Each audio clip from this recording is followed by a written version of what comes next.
accumulated mistakes and collapse of the old Arab system. The old system, I think, had proven to be false.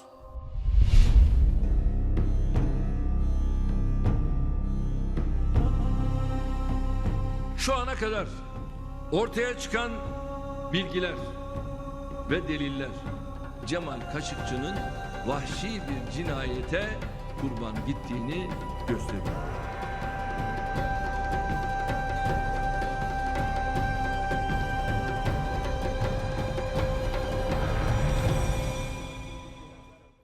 Hello and welcome to the Newsmakers with me, Imran Garda. Turkey's president has called the killing of Saudi journalist Jamal Khashoggi a gruesome murder. Recep Tayyip Erdogan says all evidence points to a planned execution, with members of a hit squad scouting out places to dump the body the day before Khashoggi entered the consulate here in Istanbul. But who gave the orders? The Saudis have admitted Khashoggi was killed, but say the kingdom's leadership knew nothing about it. US President Donald Trump says he's not satisfied with the Saudi explanation, but doesn't want to damage the two countries' financial ties.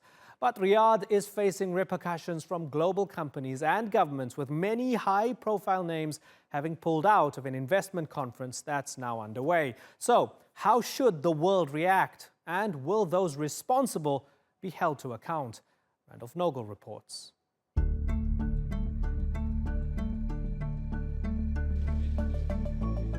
As Turkish investigators search the Saudi consulate in Istanbul, international interest in the killing of Jamal Khashoggi only grew.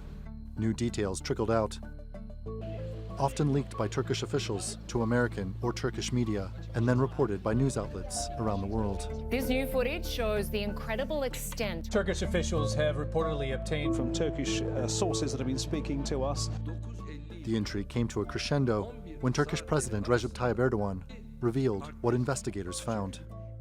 Cinayetin anlık bir hadiseden kaynaklanmadı. We have strong indications that this murder did not stem from a momentary incident, but it's rather a planned operation. Addressing AK Party members, President Erdogan laid out how a team of Saudi nationals came to their consulate in Istanbul to kill Jamal Khashoggi. To ensure all went well, he said they dismantled the building's security camera system. Tabii Viyana Sözleşmesi gereği. Of course, they have diplomatic immunity as a requirement of the Vienna Convention, but now it's a subject of discussion. But he didn't address everything. Reports of audio tapes of the killing said to be recovered in the search weren't mentioned, nor reports of images that show men at the consulate apparently burning documents. It's the stuff of spy novels. Jamal Khashoggi walked into the Saudi consulate here in Istanbul and disappeared. Riyadh first said he walked out alive. It now says he was killed inside, accidentally.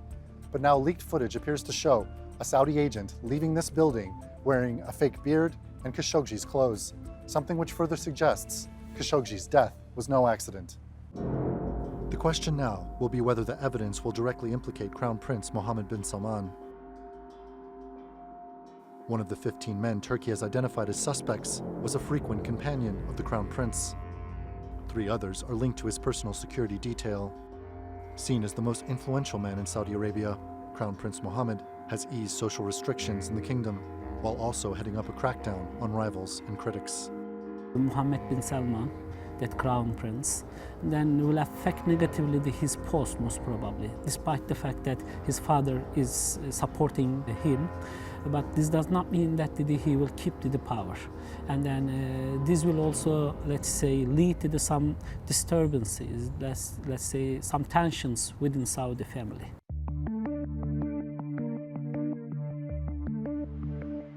The latest revelations about the killing of Khashoggi have emerged as Riyadh hosts an international investment conference. The issue for the Saudis has become too big to ignore and is already disrupting Mohammed bin Salman's plan to modernize his country's oil-dependent economy. We are going through a crisis of sorts resulting from the very regrettable and abhorrent incident that took place in Turkey. Nobody in the kingdom can justify it or explain it. Dozens of business leaders from around the world have pulled out of the conference. But so far, Saudi Arabia's biggest trading partner, the United States, hasn't withdrawn its support. CIA Director Gina Haspel has arrived in Turkey to assess evidence gathered so far. I am not satisfied with what I've heard. While President Donald Trump has asked for more information, he has also indicated his bottom line may not be grounded in getting at the truth, but in Saudi Arabia's money. We have $450 billion worth of things ordered from a very rich country, Saudi Arabia. 600,000 jobs, maybe more than that. And it would be very hurtful to this country if we said, oh, we're not going to sell it to you. The Trump reaction is inhuman, and this is ruthless. Turkey will ask for some measures to take the responsibility over the Khashoggi issue. But these measures, what will be, we will see in these coming days. Turkey's president has said the 18 people arrested by Saudi Arabia should be tried in Turkish courts, and that his government will find all those responsible. Turkey has assumed responsibility for the burden of proof. If it's shown that the Saudi leadership is responsible, the burden will likely shift to the United States, not one of proof, but of allies too unseemly to keep. Randolph Nogel, The Newsmakers. Well, to discuss this, I'm joined here in the studio by former Turkish MP Talip Küçükcan. He's now a senior fellow at the TRT World Research Center. Also with me here is Craig Kapidas, TRT World's editor-at-large. From Riyadh, we have Mohammed Al-Kubayban, who's a Saudi and Gulf Affairs expert. And completing our panel from Madisonville, Louisiana, is Rob Manus. He's a retired U.S. Air Force colonel. I thank you all for joining us here on the Newsmakers. Talib, let me begin with you. We heard from President Erdogan. On whose orders, he asked. Who is the local collaborator? Lots of questions. He put out a timeline and he asked a bunch of questions near the end of it. What was the central message coming from the Turkish president regarding what happened to Jamal Khashoggi? I think Turkish president clearly said that Turkey will not compromise anything, and also Turkish president underlined the fact that the culprits and those who are behind the Khashoggi murder should face justice, either in Saudi Arabia or in Turkey, because the incident took place in Turkey. And also, it seems that he underlined the fact that what is important for Turkey here is the values rather than the interests, because some argued that Turkey will try to use this on its own benefit, the crisis. But also, I think Erdogan said he has more evidence and more, I think, information. Right. I think he gave this indication very clearly. And also, he said now the ball is with the King Faisal, because he used a very King Salman. And I think Turkish-Saudi relations will continue. However, Turkey will not really try to cover up and will never allow any cover-up. Because earlier, the spokesperson for the presidency and for the government said nothing will remain secret and hidden in Turkey on the Khashoggi issue. Mohammed Al-Kubayban, the fact that all the evidence thus far presented shows that there was deliberate planning and there was premeditation. Premeditation that would involve a lot of very important people giving orders to less important people to do this terrible thing. As a Saudi, how do you feel about that? Well, let me just remind you, sir, with your guests, the kingdom stands, and we saw the crown prince talked about, and even Mr. Al-Jubair, the foreign ministers. So I will run from there. Now, honestly, I think there's still plenty to come. Maybe we are at chapter 3 of this unfortunate incident. And also, regarding the planned, or regarding there is some higher authority authorized those groups to do such a terrible incident. Now, here I'll say this is absolutely nonsense. Now, I am a military. I worked in a military for about 30 years, and I know things how it goes. Now, yes, there was an operation outside the Saudi borders, but I didn't think so that everything got to be done has to be proved from the higher authorities. higher authorities, normally they delegate authorities. So those group, they misuse the authorities, maybe. And again, the stance of the king and Let me put it to you this way. Sorry, and the government. Sorry to interrupt you. Let me put it to you this way. You say that it's nonsense that it could have come from a higher up. It was clearly high enough for somebody to authorize 18 people coming to Istanbul, to authorize a reconnaissance mission, to authorize the consul general to smooth the path for all these people, to come in, to have a forensics expert, to have a double involved in misdirection and a possible cover-up afterwards. Somebody was high enough up to authorize all of this. So let me ask you my question again. How do you feel about this, given that there was premeditation and somebody, I didn't say Mohammed bin Salman, somebody important enough ordered other important people to do this ghastly act? How do you feel about that? Of course, there is some instructions to do a continuous, let's say, interact with the consulate or, let's say, ambassadors or any other agencies work for the national security for the Saudis. So this is well known, and this is the duties of those kind of, let's say, intel agencies. Now, the orders from higher authorities, you knew, sir, and dear viewers understand that the king already took, let's say, a quite strong decisions by dismiss a couple of major players, in fact, more than two in the agency, and I'm sure that they will be transferred for investigations. Now, one more thing here, sir, let me clarify it. All medias, and including here in the TRTs, that they are trying to accuse, for any reason, the crown prince. You did not say it now, but this has been almost for the last, let's say, 20 days. I'm sorry, this is a man in de facto control of your country. He takes all the credit when we talk about reform, when we talk of Vision 2030, when we talk about women driving. And now when a man goes into the consulate and ends up in pieces and dead, you don't want us to ask any questions? Well, it's up to you, sir. No, ask. I am here to answer your questions, sir. But what I'm saying, yes, there is some instructions and maybe previously instructions to act within a proper way, within the legitimate rules, within what that cannot exceed to affect the relations between the two countries.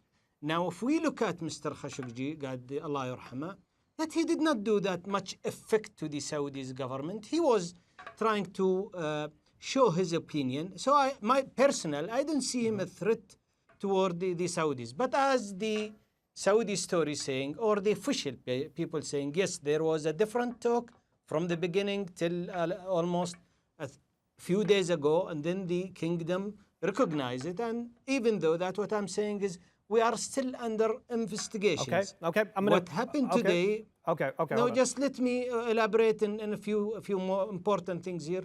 That maybe I concur with Mr. Erdogan today, what he was trying to say, and what he was trying to say that he appreciated the kingdom cooperation by sending a team.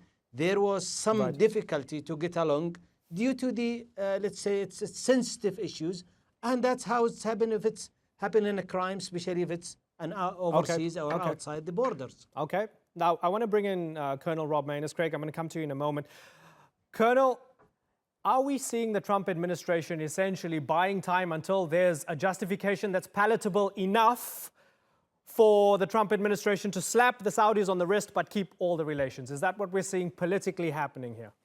Well, I believe that the president's walking the tightrope between two allies that are major powers in the Middle East, obviously, and are friends of the United States of America. And he's bound to do that, not just by treaty in NATO, but by the good work that the countries have been able to do together. Now, having said that, though, besides the president, all of us in our country are extremely concerned when we see a member of the press not just admonished verbally or assaulted and get beat up, but absolutely murdered like this. So I join the questions that are being asked. I do think it's a good thing that the president has dispatched spokespeople, the CIA director, Gina Haspel, to Istanbul to assist with the investigation, and the Treasury Secretary to go into discussions with Crown Prince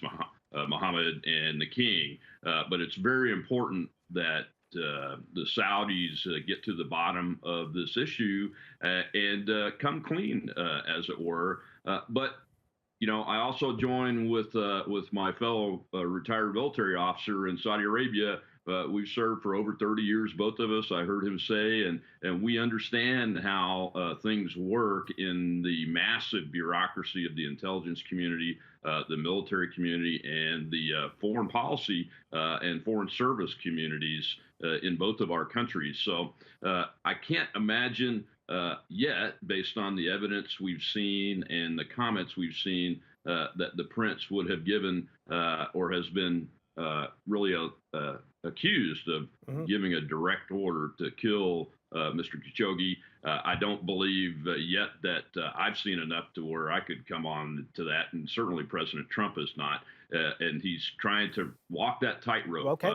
Is it because he wants to be gentle on them? I don't think so. I think it's because it's a very important international situation between two major allies that are very important. So let me then ask Craig Kapitas, is it worth it walking that tightrope, given everything we've heard so far since the day that Jamal Khashoggi went missing and everything that we saw in response from the Saudi government?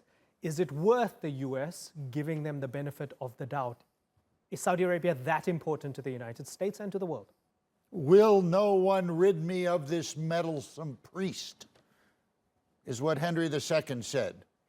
And then 4 of his knights rode off into the evening sunset and assassinated Thomas of Becket. That is what our friend in Saudi Arabia is essentially arguing right now. And he may be right. And he may be right because Saudi Arabia is a medieval kingdom, just like the England of Henry II. This is what absolute monarchies do. This is the real politique of the situation. Now, Saudi Arabia is very important, both to Turkey and to the United States. A diplomatic tightrope needs to be walked here. What I have been told, because I cover the money beat from people on Wall Street, not going to like this. They're waiting for Khashoggi fatigue to set in because the business needs to continue. There's too much money there. This was a great tragedy. It was a ghoulish event. But the money has to keep flowing. The oil has to keep flowing. But what's happened here is this event has soiled Saudi Arabia's reputation for quite some time. And it's allowed talk shows like yours and for us here to talk about Saudi Arabia, the real politique of Saudi Arabia. Before, you couldn't mention this at polite dinner parties. Now we are. This is the reality. Saudi Arabia is a 6th century monarchy that makes one thing and one thing only, oil. Mohammed Al-Kubayban, is Craig being unfair on your country? Absolutely, yeah. I mean, this is, you're right, it's unfair, but maybe that's what the way he thinks, but the way I look at it is completely different. The Saudis are helping in the stability of the whole world. Now, the Saudis is doing their best for the Palestine case. And again, accusing the kingdom by saying it's an evil. Well, my friend, you need to go back and read the books and sit with, even you don't have to sit with Saudis, but be fair. I mean, the Saudis did a lot of good things. Now, what happened to Khashoggis, number one, the kingdom recognized it.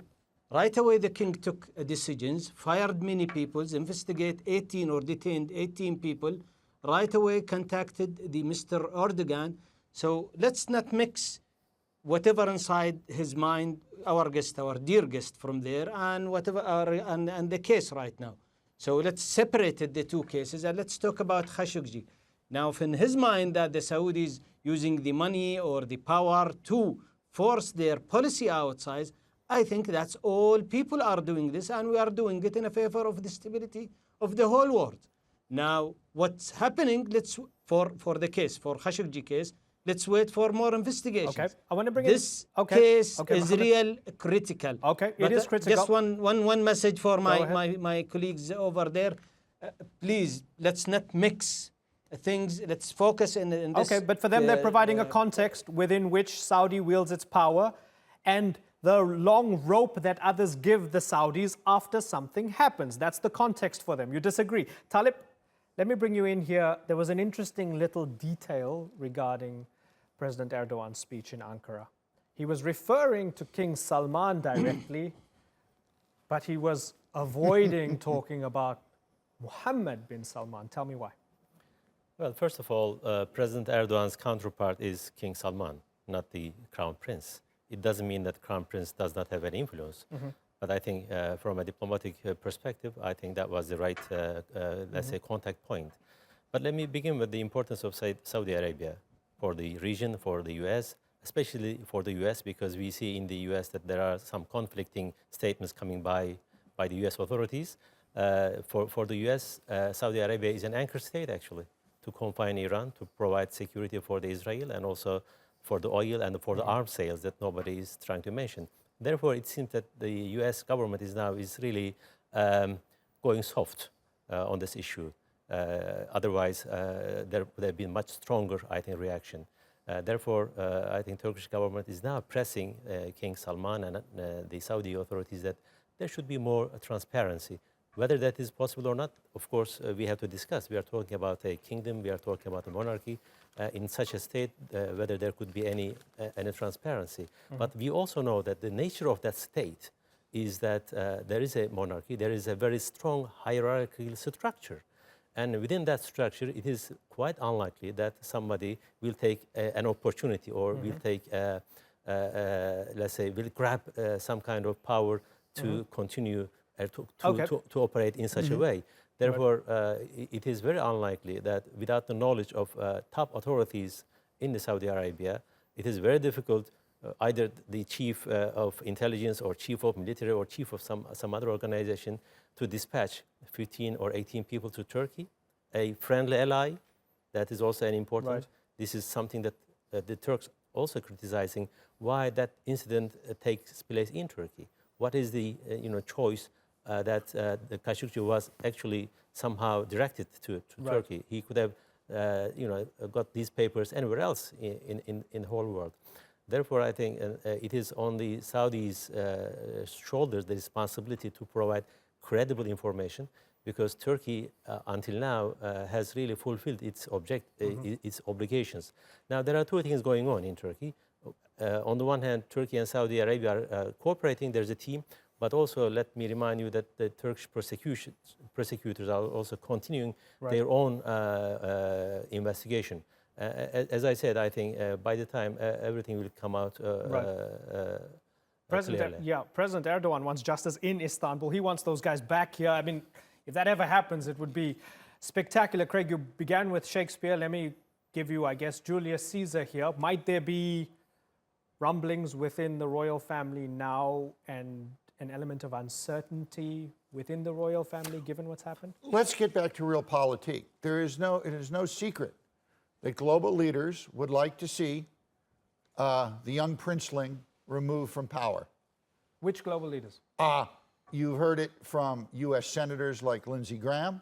You've heard it from other senators in the United States.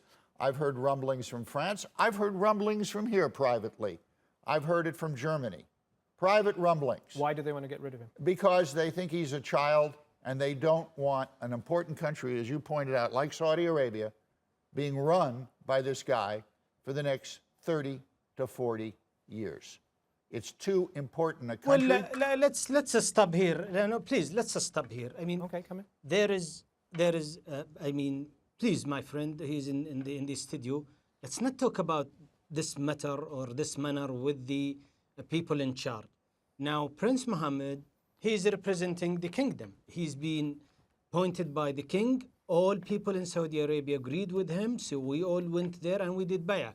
Saying a child, this is, I think, is impolite, my friend, and you have to watch your mouth a little bit and speak more politely. Now, regarding may I politely say that the history of Saudi Arabia is a history of many young princelings who were destined for the throne not reaching there. If young Prince Salman was not appointed king, this would not be the first time in Saudi history that an heir apparent would not reach the throne. Having said that, it's very important to point out the Kingdom of Saudi Arabia is an independent country.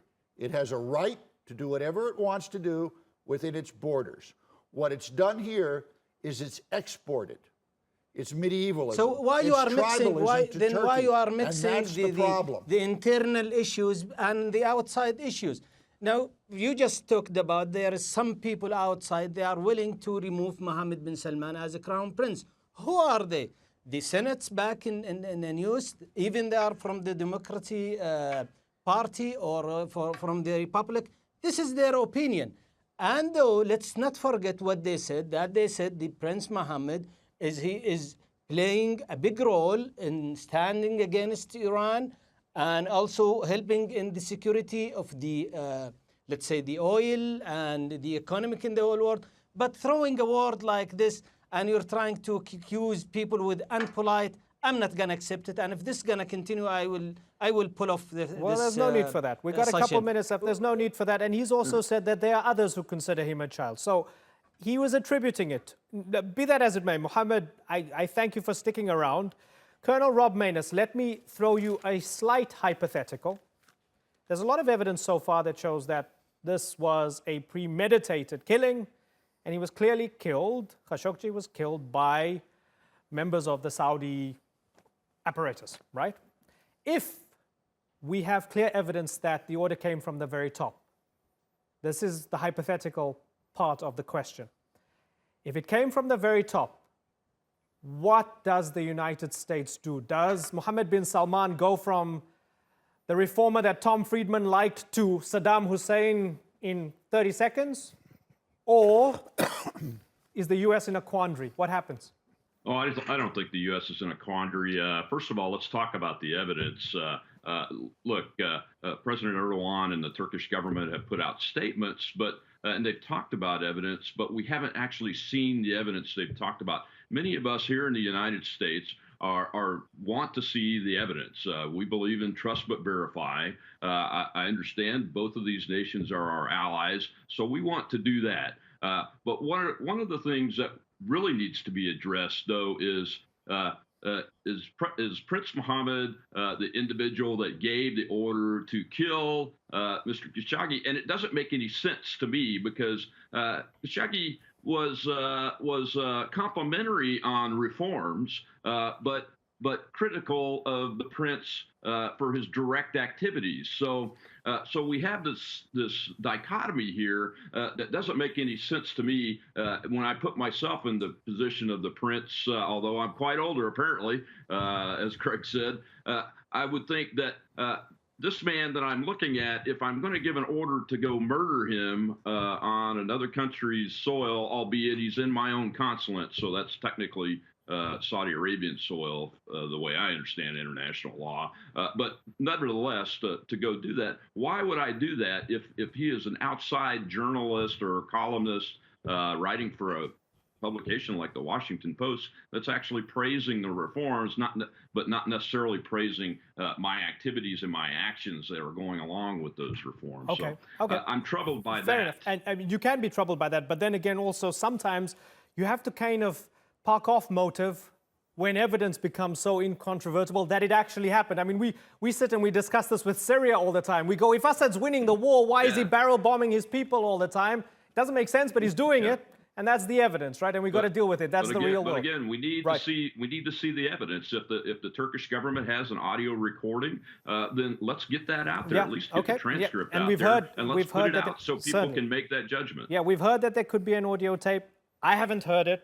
People close to me, I don't know, and it might come out. You never know, right? There's been a lot of rumor. And no, this is from the beginning, Imran, and that's the problem. People are just 1 second. I'm sorry, Imran. Go ahead. People are saying we have such evidence, we have so and so, and then unfortunate things that the media run behind those propaganda, And that's where I think all media get to relook at themselves, especially in this sensitive issue. And what I'm saying, we did not see an official things from the Turkish government, rather than we saw it from the Saudis, recognizing it and saying there is 15 people went there, misbehaved. We end up in a real difficult situation. But I think that's where we have to work with the Turkish government and show us the real evidence. That's what I'm talking about. Okay, but for example, we'd heard that there could have been a double, and then we saw the evidence, right? So we never know. The audio tape could come out. We heard there might have been a double, and then we actually watched the CCTV footage, and we saw all the stills all over the city of a man dressed up in the man's clothes. He was flown in from Saudi Arabia, Mr. Madani, and he was a big guy, about 6'3", made to look like Khashoggi. It showed a lot of premeditation. It showed there was a lot of planning here. Listen, I've got to wrap. Yeah. Just one thought before I wrap. Something interesting here. A lot of people say, well, thousands of people have died in Yemen. Why this focus on one man? And I don't know. Perhaps it has to do with the element of premeditation here and the egregiousness of this whole thing. I don't know. Yemen, thousands of people dead in the context, in the theater of war. There's still an element of deniability. You can still say, I thought they were Houthis. You can't say that I thought... I will help you, Imran, you can't say I thought Khashoggi was a Houthi in the Saudi consulate, we will come and talk about Yemen. Okay, let's do it another time. As you want. I know, but I just want to address that. A lot of people making the point, thousands of Yemenis dead, but why this fixation on one man? I think it's the fact that the man went to get his wedding papers just, stamped. And he didn't leave the consulate. Right? And where's the body? Where's the body? The man couldn't say, he couldn't speak for himself, and the Saudis couldn't say we thought he was a Houthi, right? I mean, and I think that's at the heart of it all, and it's captured our imagination. Geopolitics is currently doing all sorts of calibrations. All the countries are trying to figure out what to do, and we're having this discussion, and I'm really glad that we have had this discussion. Mohammed Al-Qubayban, I thank you for taking the time to come on the program. Colonel Rob Mayness, Craig Kapitas, and Talib Kuchukchan. Thanks for joining us on the Newsmakers.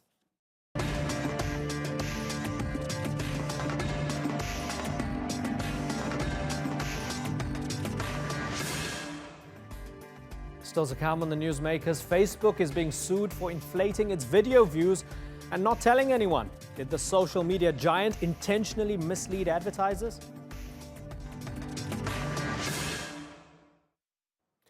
Facebook is no stranger to scandal, from breaches of privacy to Russian disinformation. Now the spotlight has turned to fake views.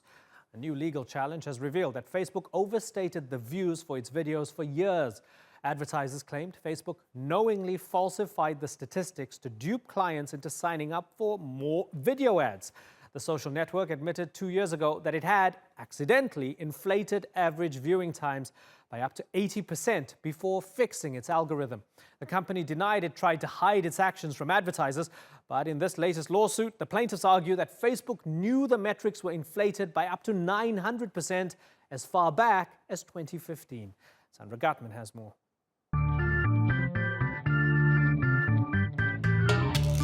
When Facebook first ventured into video content, advertisers were salivating.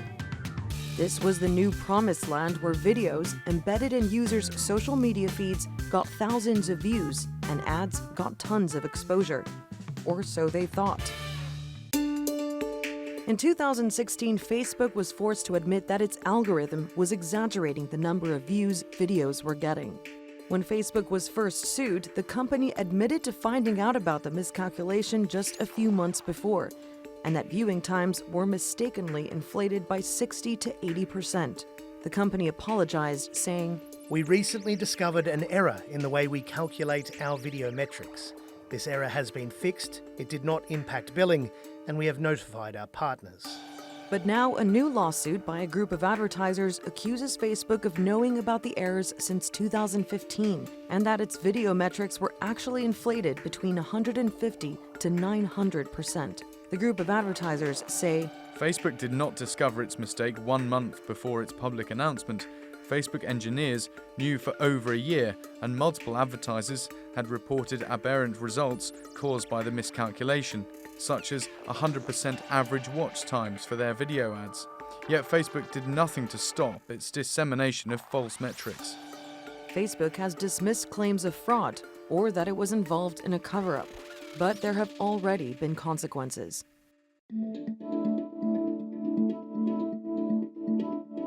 Facebook's video metrics impacted not only the behavior of advertisers, but also newsrooms around the world. Even TRT World's digital department dedicated extra staff and resources to creating video content specifically for Facebook. I think the trap that a lot of media organizations fell into were focusing primarily on Facebook, both for organic and like paid promotion. Like the cost per click works out a lot cheaper on Facebook than it does for Twitter. So Facebook became that space where everybody focused, and it became a market that was quite oversaturated with like digital videos, specifically from news organizations. At other media companies, the fallout was more serious. Outlets like Gizmodo and Mashable let go of dozens of writing staff in favor of hiring video producers. When those video producers failed to bring in the profits executives hoped for, they were fired too.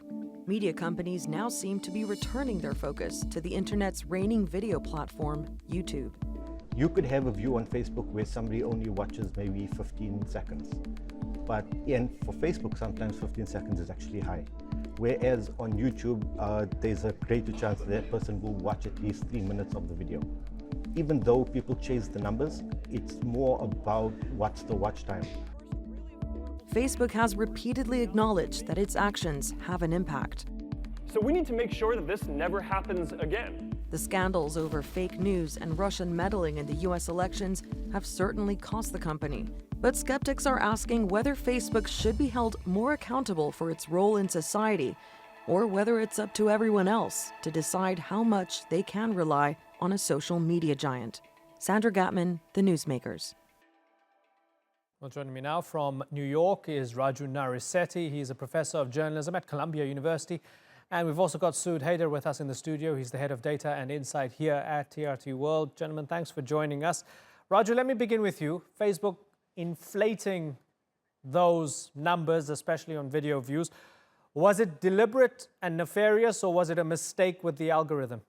I think the courts are going to decide that because of the lawsuit that's been filed against them. Clearly, there was a mistake, and it looks like they discovered the mistake. The lawsuit is really saying that even after they discovered it, they really took a long time to fix it because they were very worried about signaling that they had really bad numbers. So I think it's going to be a matter of the court deciding whether it was deliberate or whether it was accidental. So, those who take it a step further and say whether it was deliberate or accidental, they are responsible for media organizations recalibrating, laying off people, switching to video. Should Facebook be held responsible for what media companies did in response to the numbers? I mean, absolutely not. I mean, media companies are responsible for their own operations and how they monetize and how they commercialize.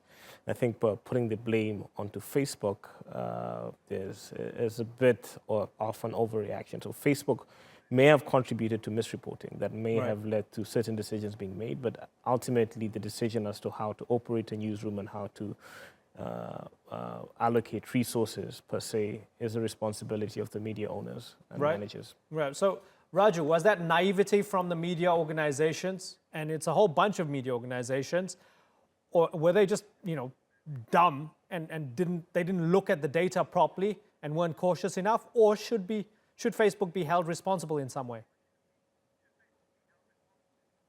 So it's important to remember that the lawsuit has been brought by advertisers and not publishers. I think the question is, did Facebook say the right things, and did they give the right incentives for a lot of publishers to do what was called pivoting to video? And I think that's the real question here to address. The reality is that there is about 38% of global advertising, which is close to $200 billion every year, is still in television and is looking to move more and more towards digital. So there is a business reason for Facebook as well as publishers to want to do more video. The question is, did publishers get fooled by the scale of Facebook and the desire of Facebook to do a lot more video and jump right in? And obviously, if the numbers are bad, then you think that you're doing well while you're not. But I agree. I don't think that publishers can blame Facebook for decisions that publishers made. But you could argue that the incentives and the data was false, and that led to a feeling that maybe video on Facebook will be a lot more lucrative than it turned out to be. Yeah, Raju, according to the best available information, Facebook knew about this in 2015. They knew there was a problem with the algorithm, right? As you said, we don't know whether this is deliberate or whether it was just a mistake. But then when we have quotes from Mark Zuckerberg in 2016, where he's championing video and he's saying we're entering this new golden age of video. I wouldn't be surprised if you fast forward 5 years and most of the content that people see on Facebook and are sharing on a day-to-day basis is video. When Facebook was still bullish about video and video first, whether for advertisers or for media content producers, do you believe that there's an element of responsibility that Zuckerberg was still telling people this is the future while he knew there was a fundamental problem? I don't think we know how much Mr. Zuckerberg knew or not, but philosophically what they're saying is still valid, right? Which is that, again, there's a lot more demand for video, there's a lot more advertising dollars behind video, and that's the reason to want to do more video to compete better against YouTube. Whether they spun this into something a lot larger than it really was, I think that is the real question. The lawsuit, if you look at it carefully, makes a very damning allegations that Facebook slow-walked the problem back, meaning that they took their time to fix it because they didn't want a big drop in video views to be signaled to the world. And so there is serious questions about what they knew and whether they deliberately didn't fix it. So I think that'll come out, assuming this case goes to trial. Often these kind of cases tend to get settled for some money with no admission of guilt, and that'll be the end of that. So it'll be interesting to see if this becomes an actual precedent-setting case that goes to trial and there is a guilty verdict. Yeah, I just want to park off the lawsuit for a second and sort of separate the marketing and advertising element here and talk about media content producers, specifically news producers. So a bit of introspection for us. We were both at AJ Plus at the same time, circa 2013, setting it up, 2014, 2015, right? Now I remember, and you were more involved behind the scenes with the numbers, and I was helping produce the content. And we remember that when we started posting things to Facebook in 2014, we were getting massive views for things, huge numbers. A video would go out.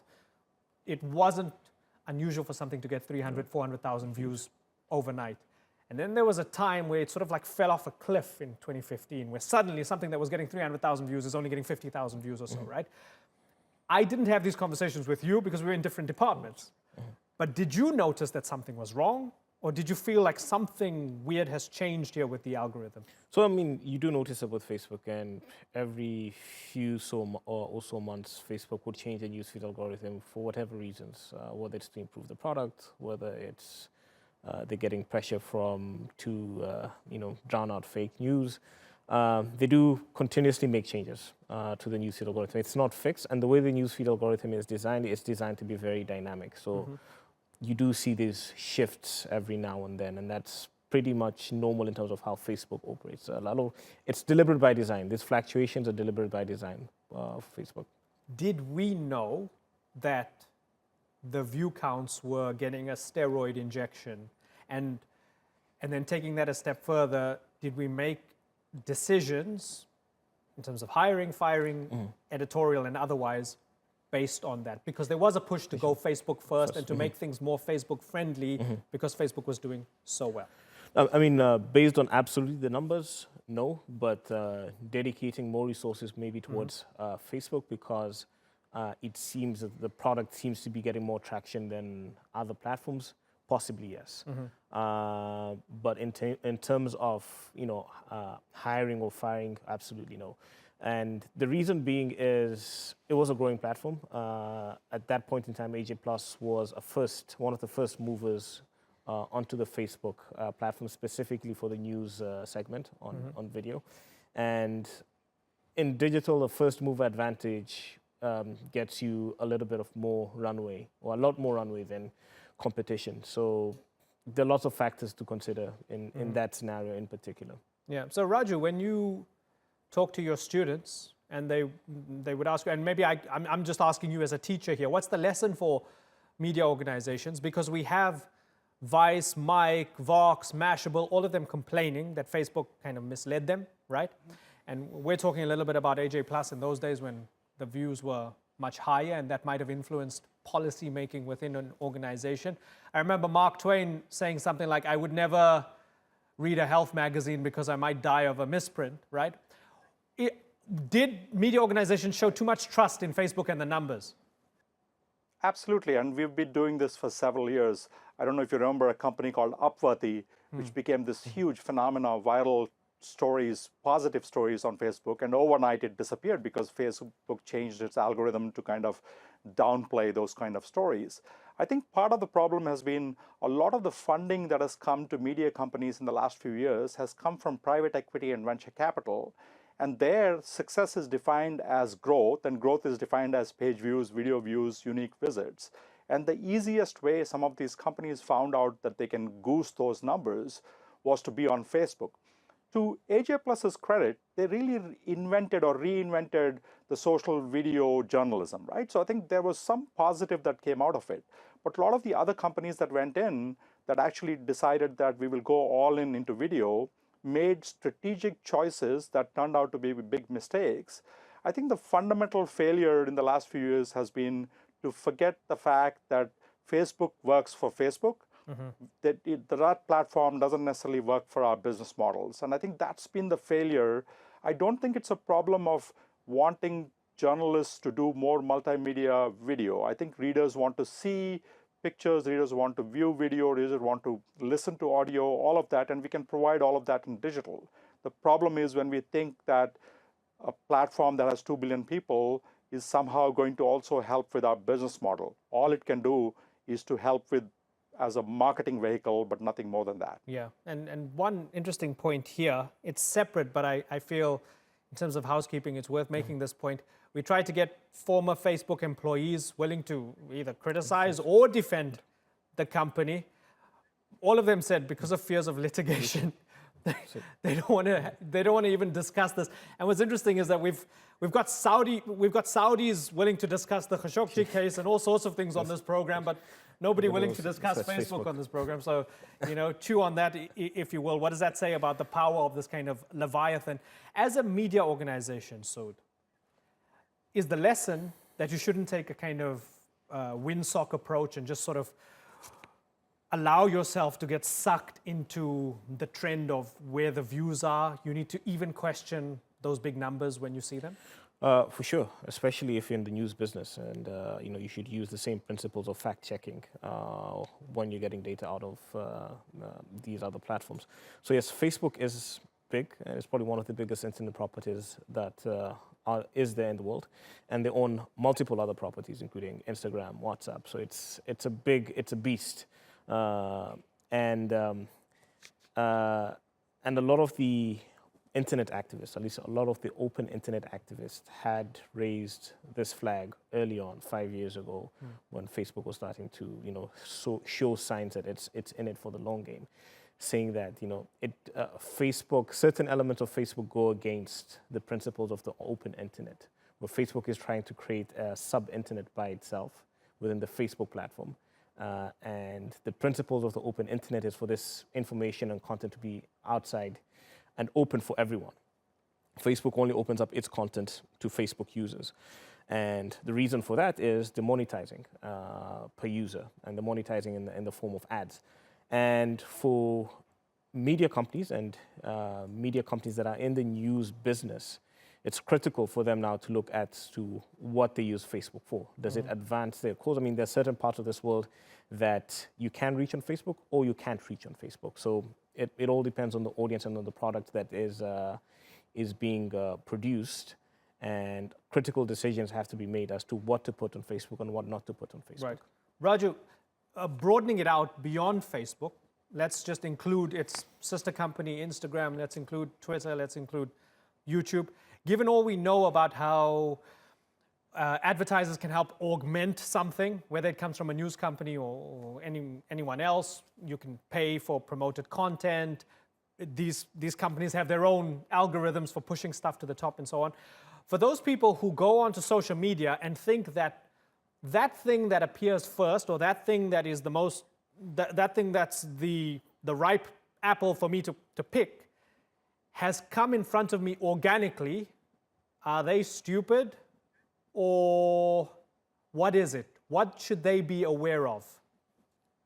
I don't think readers are ever stupid, right? If you look at a newspaper, the 5 stories or 6 stories on the front page don't come organically, right? They're selected by a group of individuals the day before. I think the difference is obviously the algorithm is based on what people are clicking and their network and their social network. So I think clearly there is an understanding that this is not something that is organic. I think the challenge is people forget that software and business decisions are really intertwined, and what is pushed in front of you often has a business reason. It is not just altruistic. And the challenge we are facing on these social platforms is people are unable to distinguish between what is right or wrong, or what is good quality and what is not. And these platforms are now saying we are so big that we can't do it either. And I think that's the fundamental challenge we have. In the US, for example, we are finding that a lot of older people are more susceptible to spreading viral fake news than younger people. So clearly there are those kind of media literacy challenges as well. So that's the real issue, I think, here. Yeah, we all have that uncle on WhatsApp who sends us all those forwarded videos that are complete rumors. So are we getting better at this? All things considered, are we getting better at figuring this out? I'd say, sadly, no. And I come from a technology background, and have seen technology advance pretty much over my lifetime. The rate of change of technology is much faster than what human systems or policies are being changed to adapt to those changes. Mm-hmm. So, and it's not a one-sided decision. This is something that society as a whole and different stakeholders in society have to move forward, and mostly driven by policymaking, because policymakers are the ones who can, at least once you have it in policy, once you have it as policy, then it goes into law. That law can be enforced. But without having those frameworks, where you can call big institutions and organizations into account, then it becomes in a market economy, winner takes it all. Right. And this is what we're seeing right now. Yeah, I mean that's kind of ominous, but I think having these conversations is probably a good example of trying to grapple with it, right? And this lawsuit and Facebook's pushback, this is fascinating, interesting times that we live in. Sood Haider and Raju Narisethi, I've got to move on, but I thank you both for joining us here on the Newsmakers. Thank you.